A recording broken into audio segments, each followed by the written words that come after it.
Estamos aquí porque vamos a hablar sobre New Workplace, New Workspaces. Y bueno, esta es la segunda de la serie de think tanks que estamos organizando entre Broadway Melian a través de Jorge Ponce, su chairman, y su director de la oficina de España, y el board member, board director de Broadway Melian, y la escuela de IE, de IE University, la escuela de arquitectura y diseño. En representación de ella estoy yo como vicedecana, y también tenemos aquí a gente del equipo y a alumni, con lo cual estoy encantada de estar aquí con todos vosotros. Vamos a hablar de New Workplace, que es un tema que llevamos mucho tiempo debatiendo, y I'm going to step into English because I just realized that today's session was in English. So I was carried away, and I just realized that we should talk in English. So workplace, a new workplace, is something that we've been debating for a long time before COVID, but of course during COVID and after COVID, we started to talk about remote work, the end of the office, flexi work, and these are just key terms that we will be discussing today with experts. So Jorge, I'll pass the baton to you. Thank you, Cristina. Well, it's a great pleasure to be here. As you know, we started with the think tank 5 years ago. But this year we started to do it jointly with the IE School of Architecture and Design. And I think that by incorporating the academia, we are now having a very nice combination of real estate experts and academia thinkers, and we are widening up the extent of ideas. And I hope that today is going to be a very fruitful discussion about this important matter. And I will suggest that each of our guests introduce themselves. They are very, very good ones in different fields. And so I prefer that you introduce by yourself, starting by Leire. Can we just say thanks to Roca Gallery for allowing us to have this space and to welcome us. So please. Yeah, that's fantastic.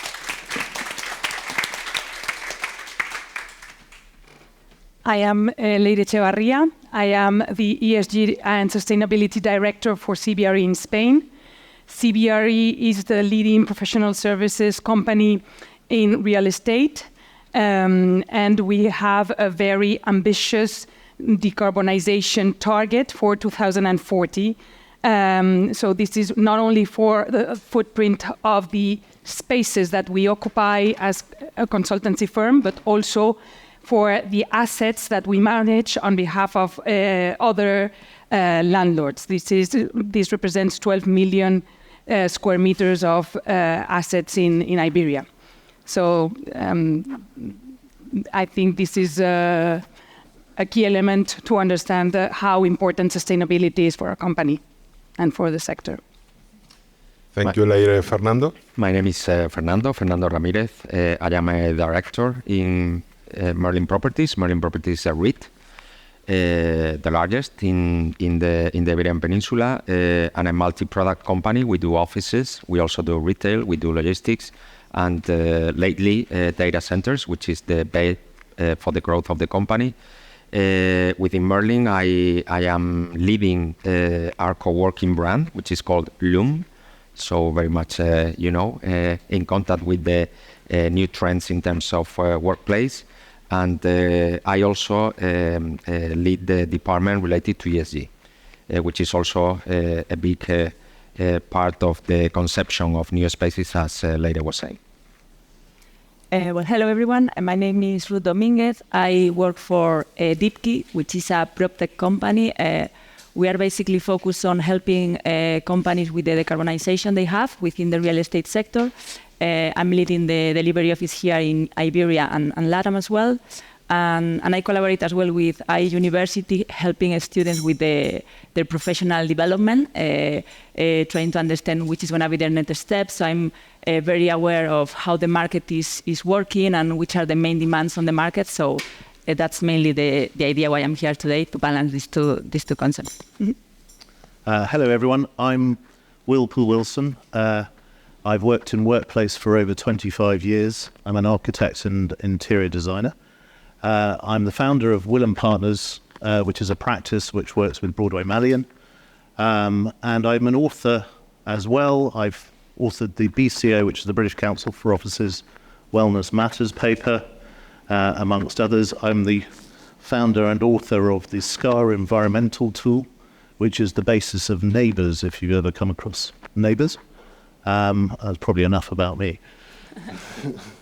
That's great. Thank you very much. I think we can be now jump into the debate, go into the question one, which is related with this new scenario after pandemic that we define as a kind of an hybrid momentum, if you want. With the pandemic, remote working gained market share, predicting a revolution in workspaces and the need for work adaptation of homes. Over time, the model has stabilized in an intermediate zone of hybridization between face-to-face and remote work. What role do physical offices play in this new scenario? It seems that the office has ceased to exist as we know it. What implications does this have? How should we design an office today? So we're going to give the opportunity to the four of you to respond, because this is a very important question. And I will start from Will, just you are there, because as well you have a slide that you provide me to answer this question.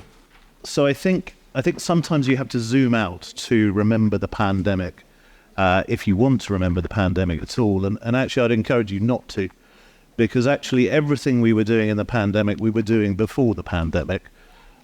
We just did a very, very focused version of remote working over the pandemic, which taught everyone how to do it. That macro vision didn't take away from things that we were developing, but I also would remind you what those places were, or the spaces in workplace. Workplace can be anywhere. It could be an office, it can be a remote setting, it could be your home, but I'd encourage you not to do it. But what it needs to be is three things. It needs to be quiet, collaborative, and social. And those are the three core things it ever needs. And then fundamentally surrounded around that is the concept of human-centric design, understanding human behavior.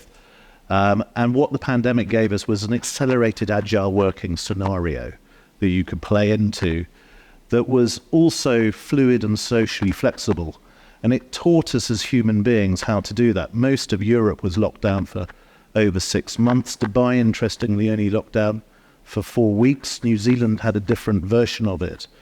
And the results globally in that macro level is that all of those countries, even now, have had different responses to how we feel about working or coming back to work, or what the office looks like. So if you go to Dubai, people just went back to the office, and they still go back to the office. If you go to New Zealand, they're still a little confused. They sometimes wonder whether they're locked down, and they don't understand what we're talking about today. No, hybrid working to them, they're still in 2018. It's just honestly alien. And I think it's very important in these conversations to remember that we shouldn't isolate ourselves into even London or Madrid or wherever in Europe we are, in terms of that thinking. But that doesn't mean that this wasn't an important milestone in changing human behavior for the better for how we work in the future. Thank you, Will. What's your view, Ruth? Well, just to add some things on top of what you just said, I think something very important to keep in mind as well when talking about this idea of hybrid workplaces is that they are very sector specific. So if we try to have a high level idea on how we should approach this, maybe we are having a mistake, because there are a lot of things that are very peculiar depending on the sector we are talking about. And then the second bit that I think is important and is connected with what you were saying is that I think from Europe specifically, we are in a very good position to discuss about this topic, because we are if we are thinking about this worldwide, we are right in the middle on how this is approached after the pandemic. In US, they are lagging slightly behind in terms of like going back to the office spaces, but then in Asia, as you were mentioning, like they are almost reaching the 100% of going back. So because we are in this kind of in-between position, normally 2 to 3 days going back to the office. In general, when the consultancy firms, they are asked about, okay, what should I approach this from my company? How should I do it? Normally, this is the general advice they are giving. So I think we are in a good point of debate because we are in the center of this discussion, and I think that's something we should take advantage of. Yeah, that's good. Fernando. In our case, I can speak for the conversations with many tenants, and what we are seeing real time is that they need the office and they need it to attract people in this hybrid environment because especially in those companies that have created a model whereby they give freedom, which is very important, freedom for the employee to choose between working from home and working from office. They say, I need you to be my ally in the sense that the office needs to be reconceived so that in the exercise of the freedom by the employee is seduced by the office and wants to go there on a free will basis.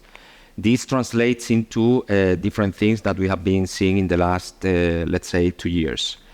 A de-densification of the office space, so they want to attract people. And one thing that many people suffers at home is that when they work from home, the level of space, the amount of space, square meters, is very reduced. So we tended to abuse of that situation also in the workplace, and that is changing. So we have it measured, and the level of space per employee is increasing. The relative share of common spaces is also increasing, and significantly. That is to socialize and to gather together and create together in the office environment. I'm talking about, let's say, from 20% of the total GLA of an office has almost doubled in the last 2 years. And third, and more importantly, services. Because what you have at home is, yes, you are by yourself, you can do whatever you want, but you have to do everything by yourself. If you go to an office and have the experience hotel-like, you feel happy, and that is what they are demanding from us. And that is a very good, let's say, positioning for all the co-working brands, because that is the real merge between office and, let's say, hotel services. So all in all, bottom line is that the office needs to be much more attractive for the employee to go there because they want to, and also to showcase the sense of belong. I mean, you can live in a secondary home, but if you are working in Castellana, you feel proud of that. So that is what most of the customers are now demanding. That's nice. Leire. Agree. I think so we started working from home because of technology. So as Will was saying, I think the first moment when we started working from home was with the Blackberries and with the laptops. Because you had access to your email with a BlackBerry. This meant that you could read your emails even if you weren't carrying your laptop. The laptop, the same applies. So technology was key back then, even if we did not call it working from home, but we were working outside the office. And I think what's happening now is that we can work remote because we have Teams and because we have technology to chat online, to exchange, to access our servers without having to have specific technology. With a normal laptop, let's say. So that is, I think, very key. I think hybrid work is here to stay. Because it makes sense. It makes sense to travel less. It makes sense maybe not to go every day to the office. So it makes sense to have an office, but it makes sense to maybe reduce and not make it compulsory to have to go to the office every day for every task. And I think this is the other point, which links with a more rational use of our resources. Because if we travel less, we are also, let's say, having less mobility problems, less emissions connected to transportations. So there are a lot of elements associated with this reduction of frenetic traveling, which we did before pandemics, not only to commute to work, but also internationally. I think we still travel to other offices in the world. It still makes sense. We need the physical contact. It is a lot better. It is more spontaneous. But let's say that we have rationalized the amount of travels and the reasons why we travel. And I think that makes a lot of sense with with the net zero carbon targets that all companies are establishing, and also connects with more financial economies that make sense as well. I think it's interesting because you can see that there are different views, and that's the interesting point for this debate. I have to say that Will and I are part of the same company, but as well we have different views. That's fantastic. It doesn't because I have to say that in Madrid we are totally hybrid model now, with 50% of working in the office and 50% from home. And to do that, we reduced the studio to half. With the saving of that reduction, we were able to equip the teams at home, and by the moment it works. But we have to continue discussing, Will, and see what is the result at the end. I'm interested in the actual aspect of co-working. You've been kind of all talking about the idea of hybridity, but let's talk a little bit more about co-working. This is not a new thing. As many of you have said, well, this existed before, but I mean, we can think of the kind of almost the similarities in a way with the hospitality industry. I'm interested in knowing, how do you see the future? I mean, the present of co-working and going into the future, although we will talk about the future later on. And what are the design features of a co-working that works? And why? Why are those the key, successful features? Let's ask Will to start with. Okay. I seem to be doing the context. Co-working, I think, exists and has a place for the future. I also think there are companies within that co-working space, perhaps we know who they are, that won't be there in the future or shouldn't be there. You cannot have a business that doesn't make any money running for 20 years. It just doesn't make sense. That said, co-working spaces will exist, and that's because there are probably 3 types of key core, dare I say it, workplace office. There's the big tower that's owned by a corporate that has lots of amenities and they make it work for themselves. Second is the multi-use tenant tower. They don't have to be towers, they could be campuses. And that may have amenities provided by the landlord, which work for those people. And then the third one is perhaps more the real campus. And that has a co-working space. It has spaces for people to grow into. And the reason that co-working, I think, exists best is because it is the foundation for small businesses to grow from. It is very difficult in the existing world just to open up a business from the garage, unless perhaps you're in America, maybe. But but you can see how that transition works, and that's where co-working really does provide it. It also provides a place for transition. So when your Model 2 wants to make a transition, it will use co-working spaces as an adopter for flow in terms of workspace, and therefore you can keep your real estate. So those 3 models, though, create the bubble for co-working. That's why co-working probably will exist mainly in the future. I think the attraction of co-working is very important and very interesting, because I think its attraction is around what amenities it can provide, what the spaces are like, and I think success will be built around that, but fundamentally it needs real estate. The real estate model, the idea that you can lease co-working space and then lease it back to other people for more money is frankly just daft. It doesn't work either on a financial footing or on an area footing when you do the measurements, and I've done those measurements to death.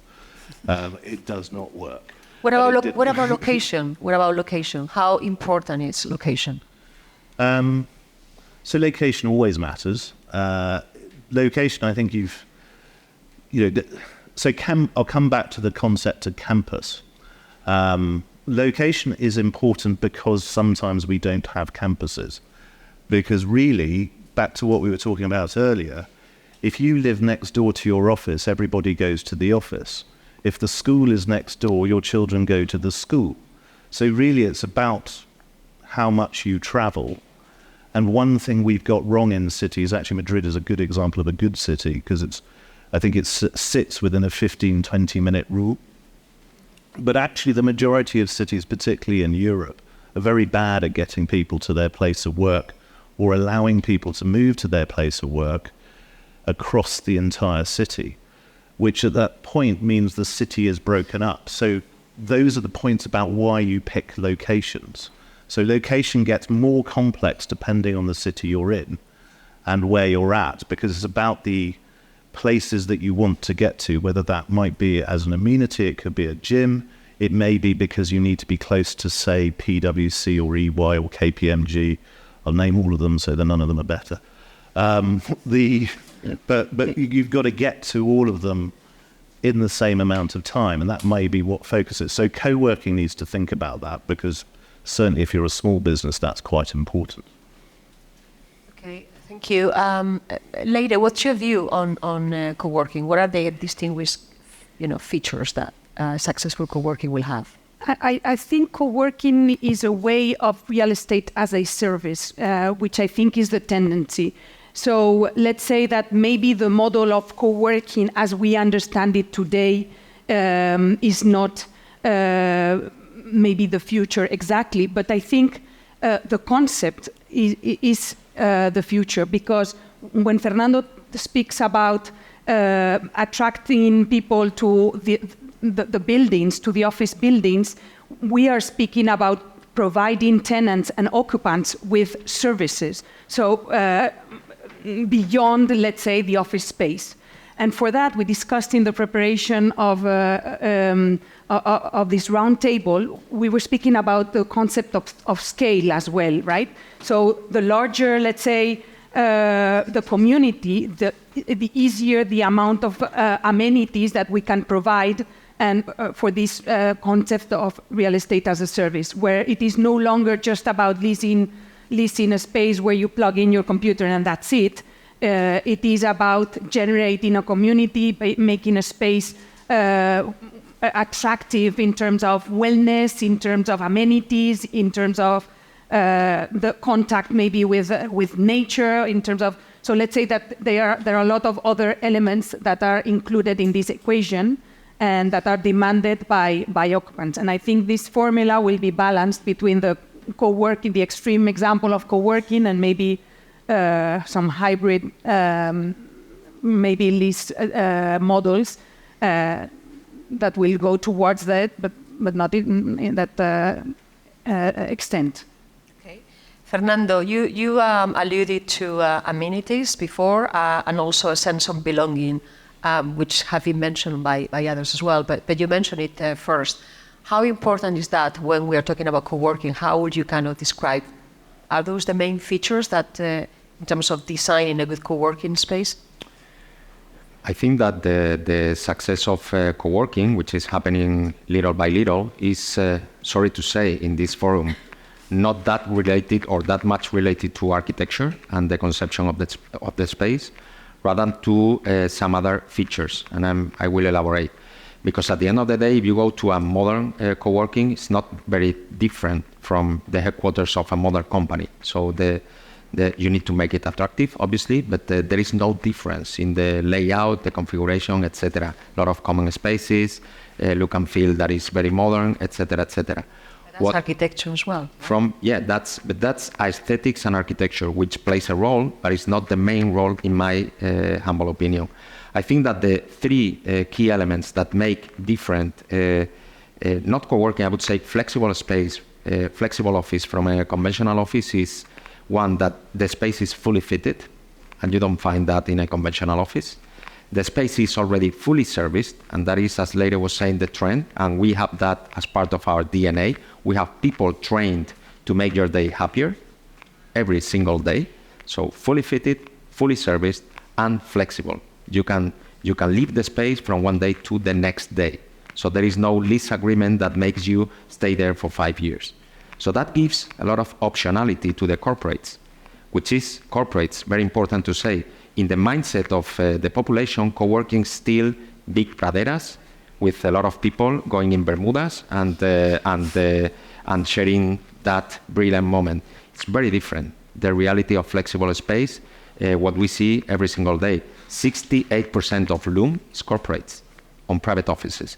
So no more praderas. What people want is private office, and then a lot of common areas to interact. So what we have through a combination of Merlin and Loom, for example, in our case, is that we have clients that tailor-made their use of the space. So the raw material is the same, an office, but they do have half of the staff going on a conventional basis to a normal headquarters, and the other half, part of the employees, are using Loom to cover peak activities period. So why would you, let's say, get into a lease agreement for 5 years if you have a staff or a headcount that is moving like this? And even more, they also attach some employees that need to move around the city to the benefit of the network of a co-working brand, let's say, and a co-working system, like in a hotel chain, so that they can move throughout the network because they need to sell product, they need meetings with clients, very dynamic people that consume the space by hour. So the office is the same. You can use it by years through the conventional scheme. You can use it by month through flexible, or even by hour, what we call the ultra flex. So all in all, the breadth of possibility for a customer has enriched after the pandemic and through the eruption of the co-working players. Well, maybe later on we can talk about if there is any impact in the community building and belonging of such flexibility, but that's something that we can talk later on. So Super. Okay, let's jump into the next question. There were a series of slides provided by you, Will, if you want to talk about them in further terms. This question is related with a concept that is sounding around, but I'm not sure if it's already happening. Is that idea of the scattered workplaces? No? What future do you see for the concept of these scattered offices with work corners located everywhere in lobbies, stations, shopping centers, or communal areas of residential complexes? Is this the way to adapt workspaces to the new urban agenda oriented towards proximity models and 15-minute cities? Do you have any other design idea to meet its goals? I want to say that as a client of us already requested us to think about creating workspaces corners in a lobby that you could access with a QR that you obtain in a mobile through an app. No, and by opening up that desk, you have access to the computer, to all the peripherics, and I don't know, is that something that is happening or not? What do you think, Ruth? I think that's proven somehow that it's useful, and because there's demand in the market about this. I think the discussion is more about, depending on the type of business, on the type of working space that you need, how much you are going to develop those. The model of flexibility, of having the possibility to decide when you want to go to a place and when you want to engage with people, I think that's the main discussion right now.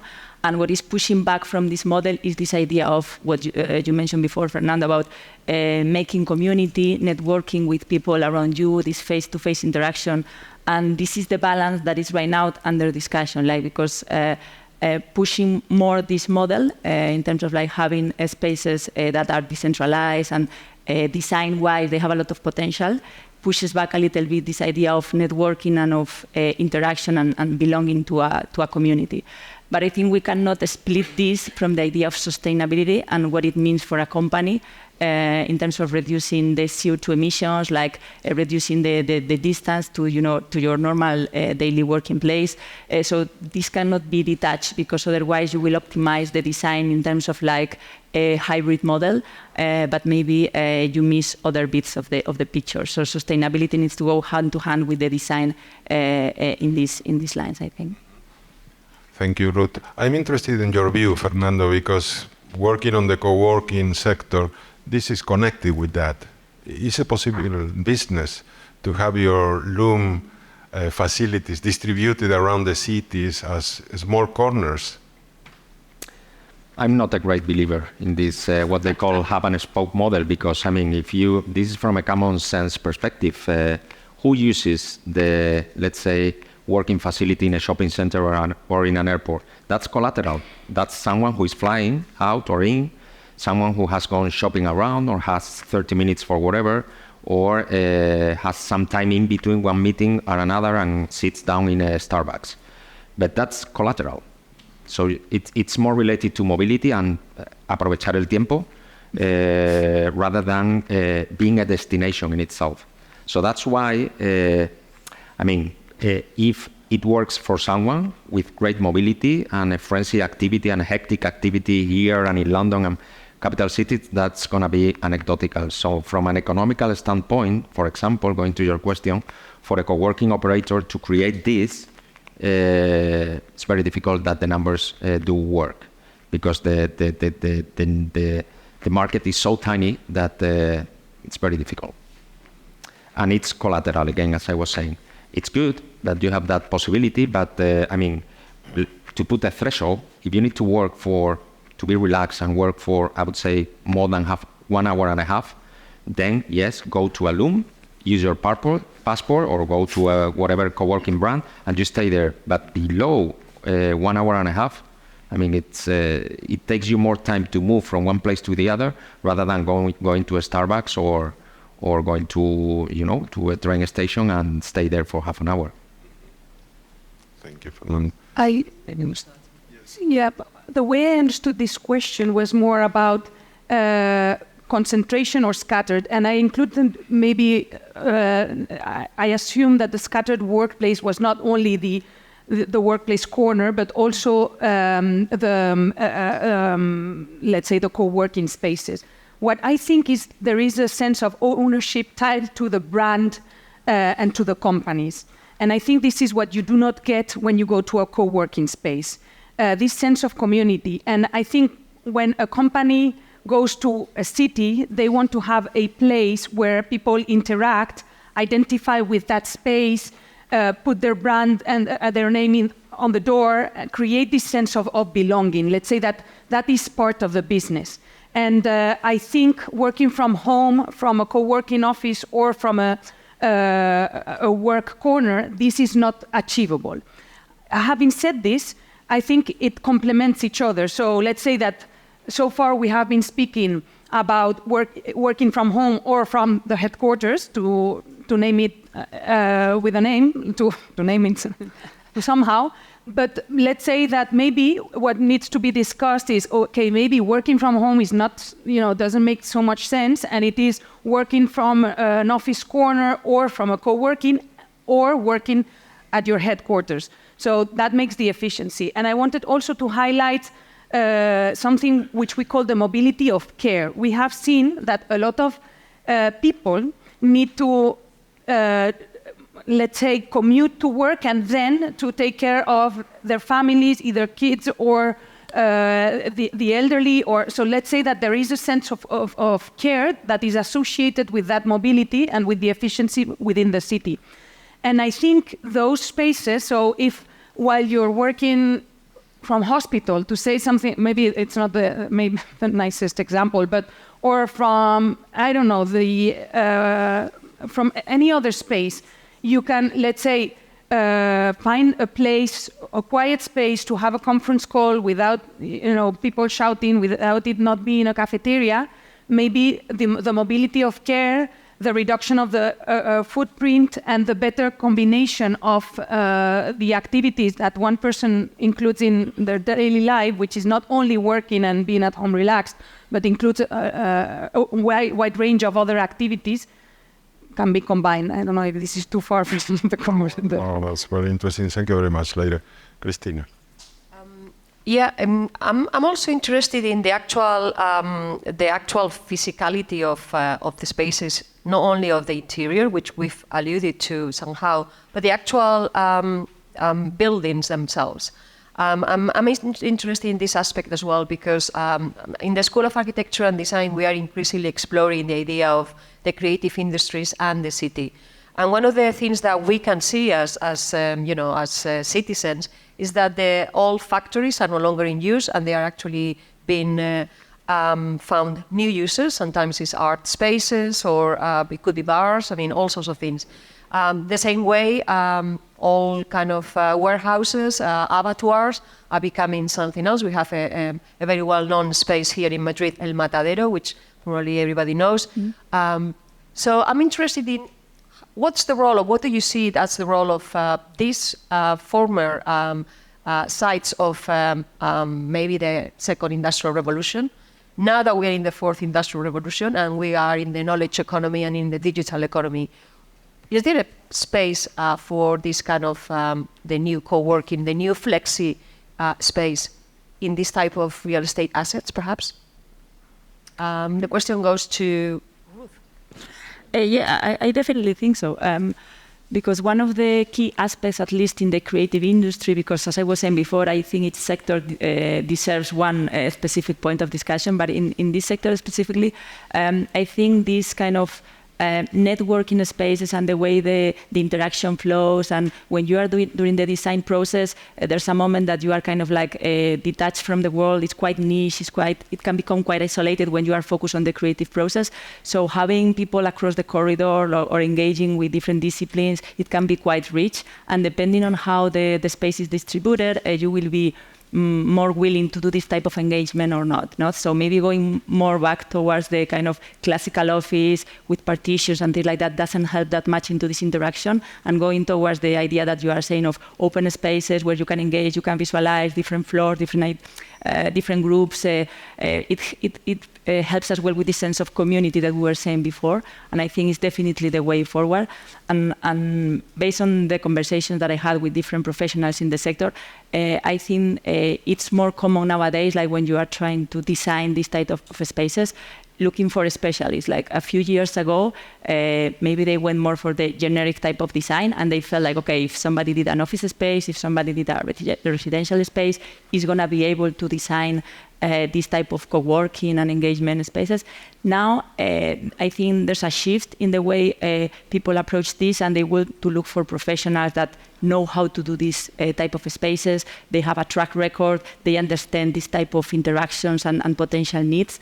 And there's definitely this demand up front. It's like, tell me what you did, tell me if you know how this works, and then we can talk about design and about how to approach it. So I think it's definitely an option in the future. So maybe it's slightly different from what Fernando you were saying before, because it's really putting in value the actual importance of design and architecture for at least in those examples that we've talked about. We will get back to that later. What's your view about the role of these spaces in providing, adequate spaces for this type of co-working flexi work?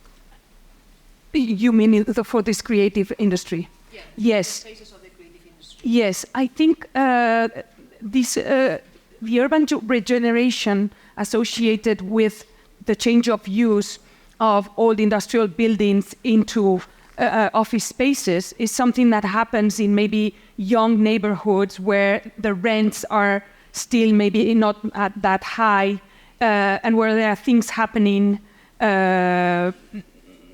that might be more attractive to young talent, and thus that might attract also the creative industry in that sense, instead of going to consolidated office areas within the city. So I think that cultural mix is and cultural, and also that social diversity takes place in those areas that are being regenerated. So I associate that maybe a capacity of attraction of these urban regeneration projects for the creative industry to the mix and to the life that happens in those areas. And I think another point very important is that typically those old industrial areas, to connect it with sustainability again, because I have to know, these old industrial areas were places very well connected to the infrastructure. So, for example, to the river or to the railway, because typically the raw materials had to get into those spaces to be transformed into manufactured products that had to also leave the industrial buildings. So let's say that connectivity to larger infrastructure is very interesting, because it is interesting for nowadays connectivity, so for the mobility, but also because of landscape attraction. So being close to the river is attractive. Being close to a railway is attractive because it makes maybe the connection with other parts of the city easier. So even if the technology of the trains has changed, but typically the railway, let's say, design doesn't change because it is associated with the topography of the city. So I think those areas are extremely interesting because of these reasons. And the final reason is also because the best way to create new buildings is to reuse existing ones. It is a way of reducing the carbon footprint, the embedded carbon footprint associated with construction. So I think that is the third question why I think those areas are very interesting for social reasons, not only for the creative industry. Just want to ask Will, because you were telling me right now that you had some experience working for the gaming industry and that they are very awkward people, apparently. Well, they're not. Apparently they don't like Windows, right? They don't like Windows. People, they're very young. So I've had the pleasure of working for 2 gaming companies, and everyone was under the age of 30. And there are some very interesting cultural things. One is they're very happy to work in a place that has no windows. They'll work in basements, they'll work in your sheds. They're quite happy there. There's a slide actually which does this quite well, if you can skip on, that shows you them working. They also have been at school, and the school thing, I think you mustn't forget this. They're very happy, they want their own desk. They want their own space. The idea of working everywhere is totally alien to them. They've been at a school. Human beings, and mothers know this best, they know that when you bring and rear up a child, you need to give them a cycle, a place to be. They need to feel that. Human beings are no different. We're all the same. So we all need that. And I think sometimes we get wrapped up in the workplace conversation of overthinking. Overthinking is a bad thing. Overthinking this subject. It's not that complicated. So we just got to remember that not discipline, but that rhythm. Mothers really do it best. They're very good at it. Probably why there's so many working in the workplace industry. But it's a thing, and you see this in the gaming community a lot because they're so young. They actually sort of take their mother's discipline and apply it on the workplace in many ways. But they also vision outside of the box. They go, well, I don't need a window. In fact, I just want a gaming center. They do go to other places and they do things, but that's for other reasons. And then they love to collaborate. So their space is about collaboration, social. Love it if you could push the slide on, because there is a lovely little picture, just shows you what I'm talking about. And they are the new traders of, not that, oh, maybe it's gone. They're the new traders of the, I don't know, it doesn't seem to be that, of the sort of 20th century. It's one with a whole load of guys, just, they're little young kids. They're literally at screens. They're just there having a great time. What's interesting, they're really into teamwork. So all that time when you maybe have children now, they're at home and they're on their little sets talking to their friends. That's all teamwork, where we all think that's remote working. They don't see it like that at all. They see that as being, they would much rather be next to each other and doing that. They're only doing it remote because the parents are saying you've got to be at home. They would much rather go and do it together.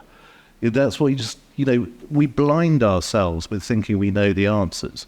And I encourage people to step massively outside of the box. That's why architecture and design is so important, because it pushes you right outside of those places to look at different ways of doing things. So, yeah, next question.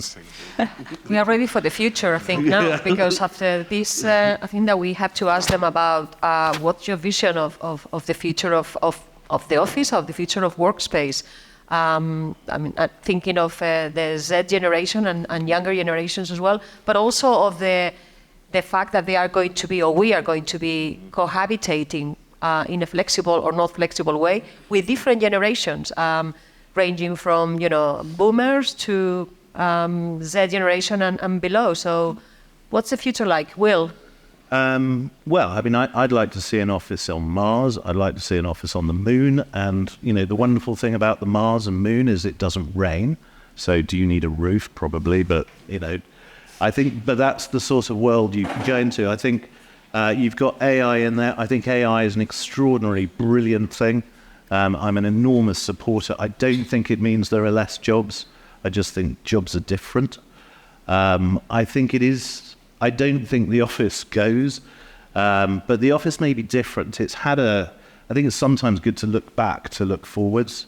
And I think you've got to remember where the office really originates. It originates from monks in houses, learning culturally. The Vatican's probably a brilliant example of an office.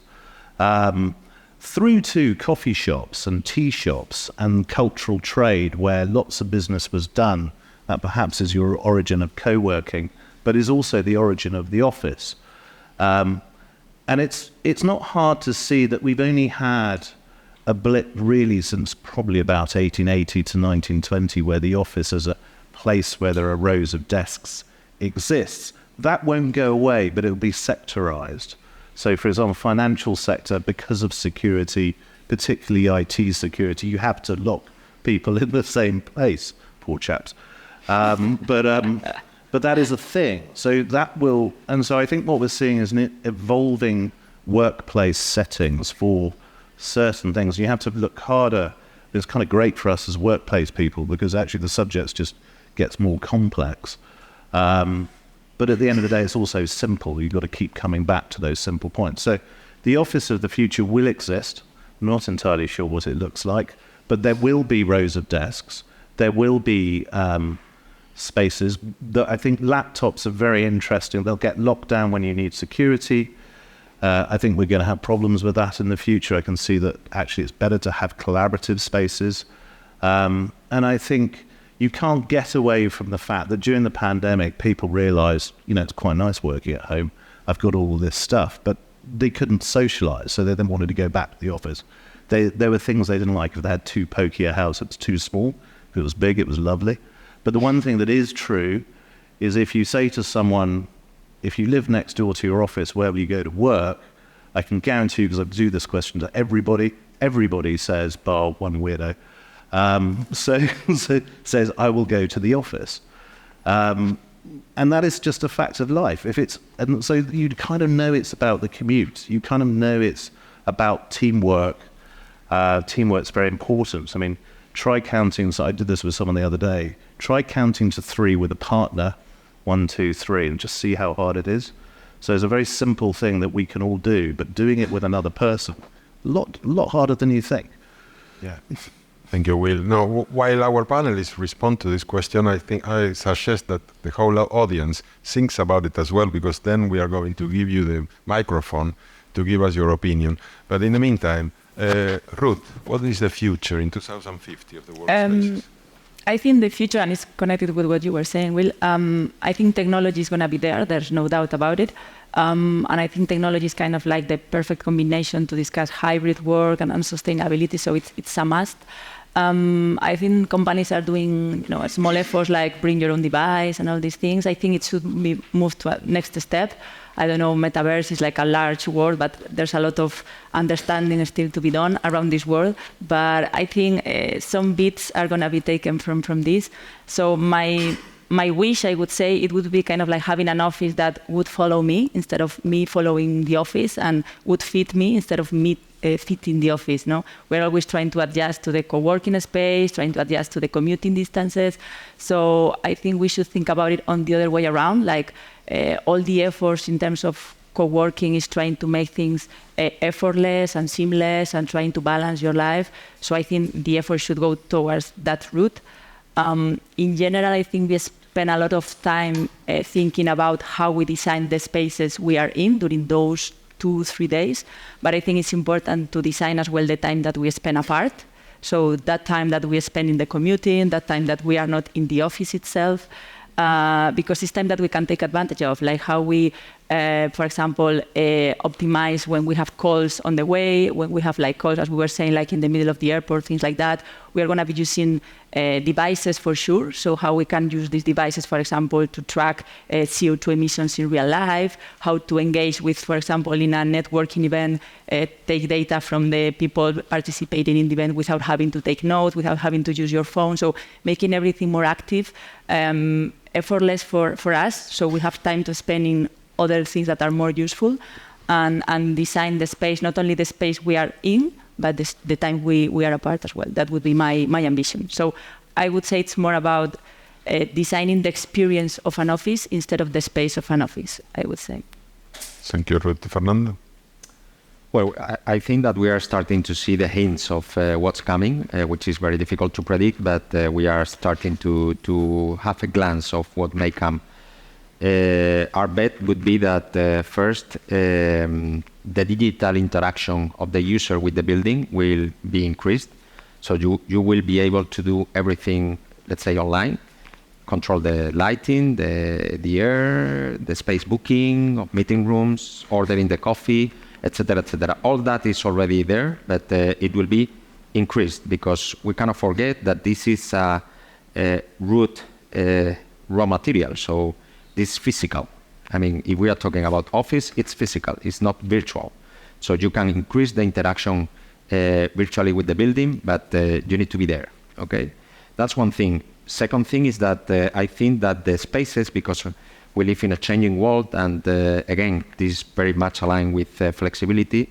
From an architectural standpoint, the technology needs to sort out how to make the spaces even more flexible or more modular, so that you can move everything, not only walls, but also installations, and that your office can, let's say, host one configuration one day, and you can change it dramatically next day, okay? Because of however you have planned the staff movement around the office. One thing for sure is that there will be even more screens around, and I don't know whether that's good or not, because let's not forget about one very important thing, which is that what really matters, and that is the raw material of a good architect, is natural light, natural air. Not for gamers, but it will also be, I mean, that's part of the well-being, and it's our well-being. We cannot reject that. We prefer natural light rather than artificial. We prefer natural air rather than artificial. We prefer a good environment rather than something that is cold, like a screen.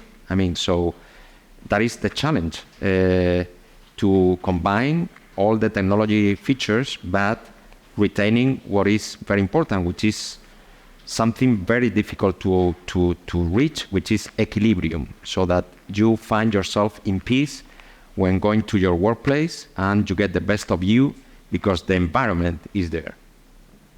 Fantastic, thank you. And Leiri, finally.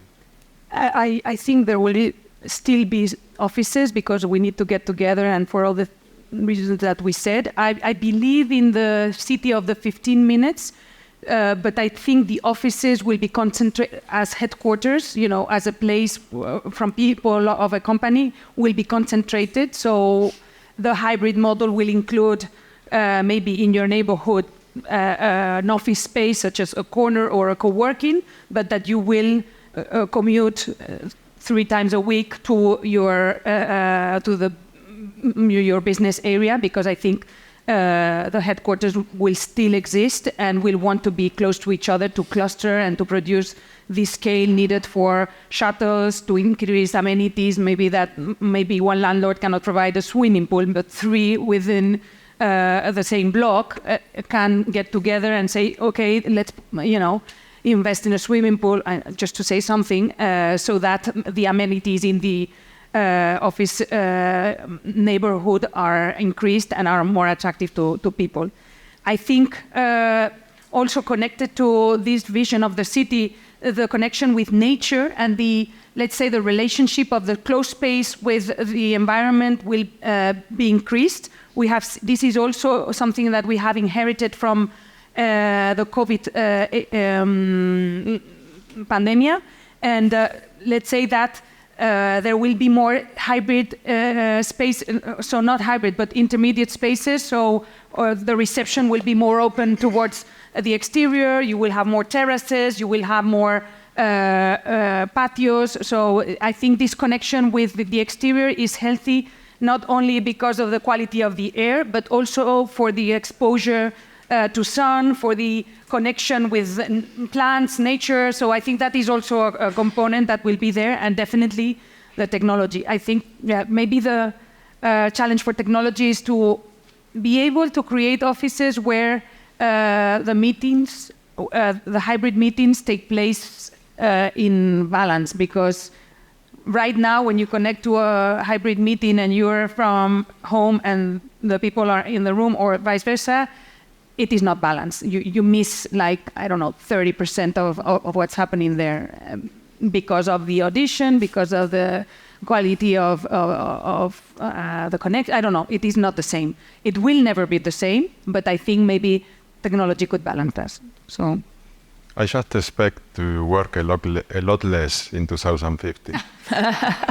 Probably I will not work because I will be retired. But I think as well that we need to win more free time. But, well, you know that I spend the 2 days of the weekend into my personal initiative, Reading Society, and I hope that the labor week continue getting reduced, and in 2050 maybe we are discussing about 4 days a week for the workspace and the rest to be free time. That's my desire. I don't know you, Cristina. Well, I don't know. I think that we are going to have the 100-year life, which is a different altogether paradigm, because we have to choreograph our time and our life in a completely different way to the one that we've been educated to do. So I think that the flexibility is what I think that is key, and I think that is very interesting that we've been talking about how to incorporate that flexibility and that sort of ongoing learning into the spaces in which we do work as one way, because I think that the nature of work is being redefined as we speak, and I think that that's what I see. But maybe we should ask also the audience. Any questions that anyone wants to do, or any comments? We have somebody.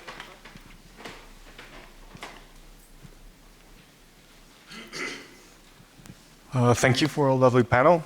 I was wondering, how do you believe that VR will affect how we design offices? I very much agree with how you mentioned the metaverse, and how right now there's still like a 30-40% gap between the experience that the people who are working from home and the people who are working in the offices are. So have you seen any case studies of offices being designed with VR rooms for spaces in mind to integrate the Appleverse, metaverse, whatever it's going to be, probably the Appleverse? Well, how are these technologies affecting how we design these office spaces? I must say that David is actually a student from real estate, master in real estate development, one of our students from the School of Architecture and Design. So, good question. Thank you. It was not planned. Who wants to respond?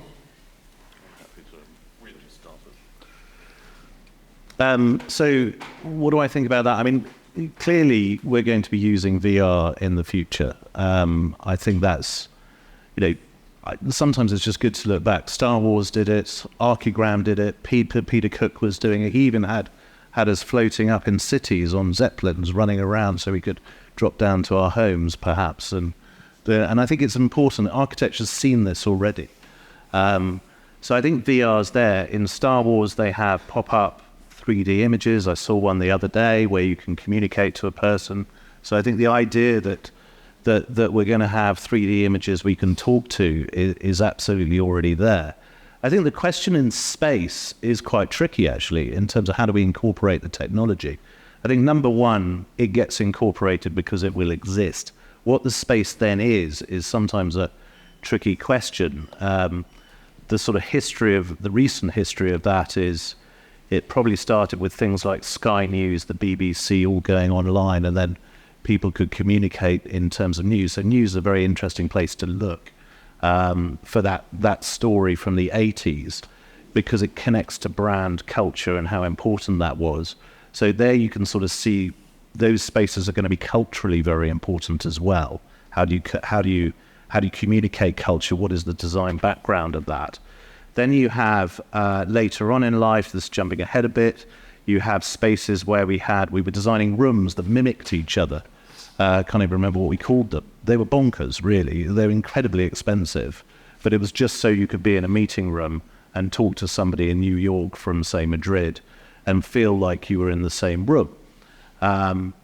I'm not sure we'll do that anymore. I think people are capable, and I think what Teams and Zoom and all that have done is allowed us to have different spaces.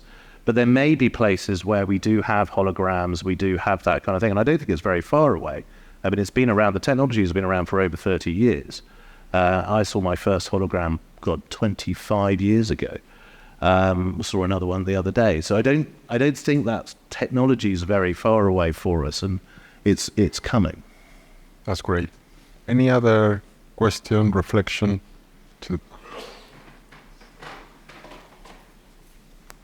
I think David was your name. I think your question is to the point.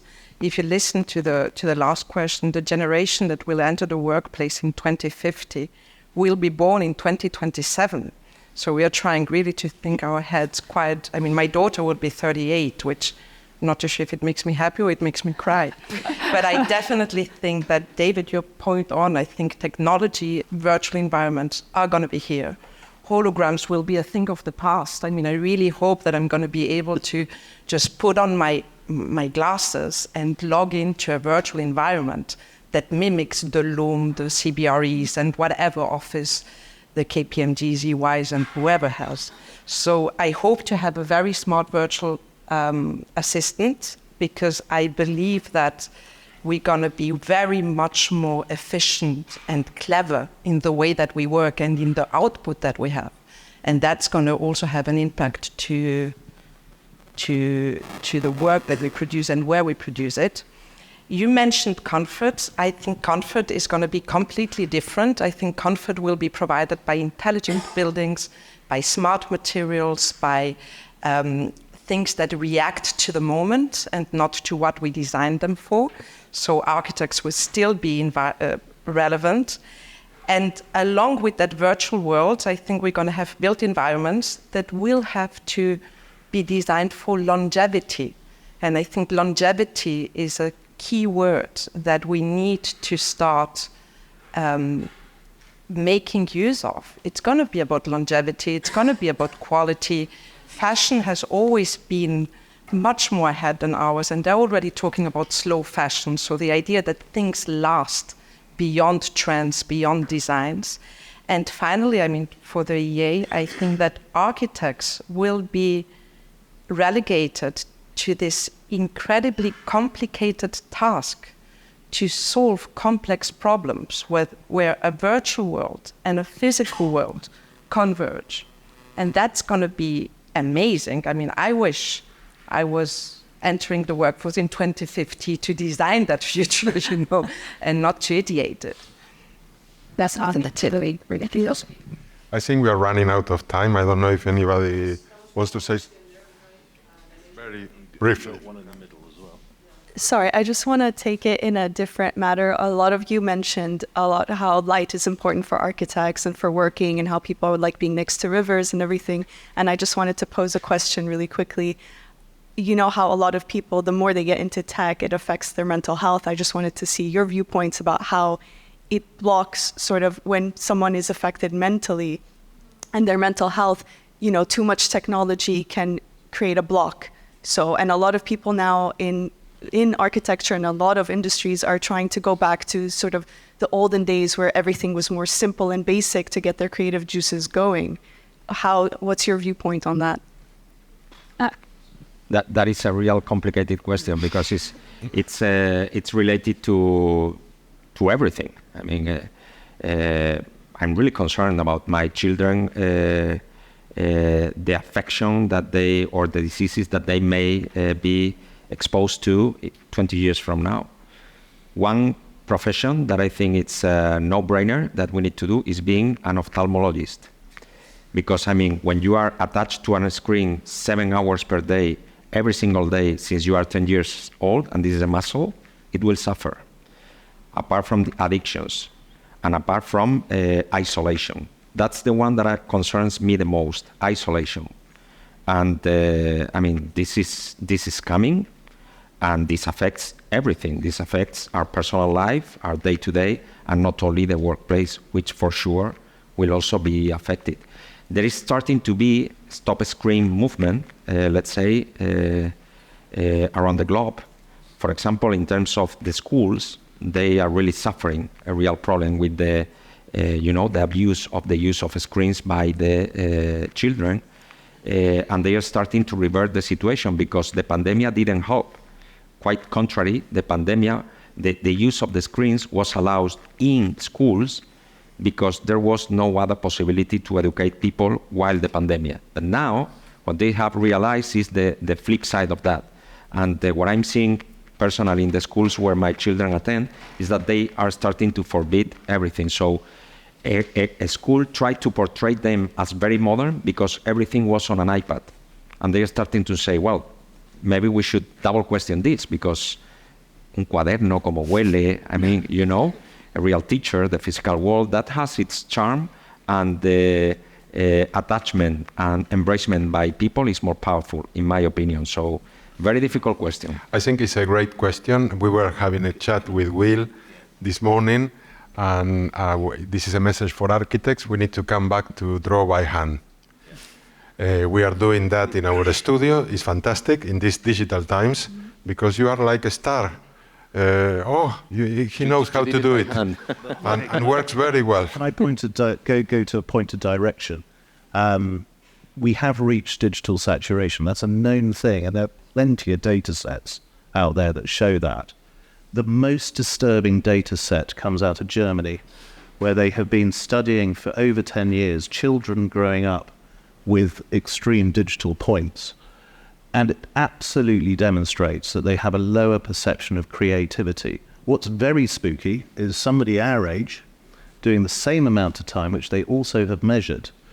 The creative mind comes back, but in the younger generations it doesn't. And that is quite a disturbing thing. Wow. So we could, if we overdo digital, be damaging. Now, I think the evidence base for that still needs a little bit of work, but the studies are being done and they are already demonstrating something. Quite what it means yet, I think we have to work out. Thank you, Will. I think there are more questions, but we are running out of time. I invite you to do the question on a drink in the lower floor. They will stay with us, so you can ask, and we will stay as well. So thank you very much. Thank you. Our pleasure. Thank An you, applause. everyone. Can you give them an applause? Will, Ruth, Fernando, Leire, and Jorge, of course.